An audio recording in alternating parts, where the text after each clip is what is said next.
కుటీర పరిశ్రమలాగా కల్తీ మద్యాన్ని తయారు చేస్తున్నారని మండిపడ్డ జగన్ దొంగే దొంగ అన్నట్టు ఉందని ఫైర్ అయ్యారు. వీళ్ళ కల్తీ మద్యాన్ని వీళ్ళ డిస్ట్రిబ్యూషన్ నెట్వర్క్, వీళ్ళ షాపులు, వీళ్ళ బెల్ట్ షాపులు, వీళ్ళ పర్మిట్ రూముల ద్వారా వీళ్ళే అమ్ముతూ తప్పుడు వాంగ్మూలాలతో అన్నీ వీళ్ళే చేస్తూ, కానీ తప్పుడు వాంగ్మూలాలు, తప్పుడు సాక్ష్యాలు వీళ్ళే క్రియేట్ చేస్తూ, వీళ్ళకున్న అధికార దుర్వినియోగం చేస్తూ మాజీ మంత్రి జోగి రమేష్ని తీసుకొని పోయి వీటికంతా జోగి రమేష్ చేయిస్తున్నాడు అని అంటున్నారు.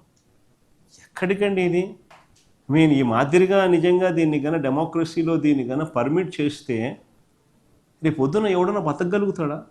ఒక మాజీ మంత్రి పరిస్థితే ఇదే అన్నప్పుడు సామాన్యుని పరిస్థితి ఏంది? ఒకసారి అందరూ ఆలోచన చేయమని అడుగుతాను నేను. దొంగనే దొంగ దొంగ అంటున్నాడు.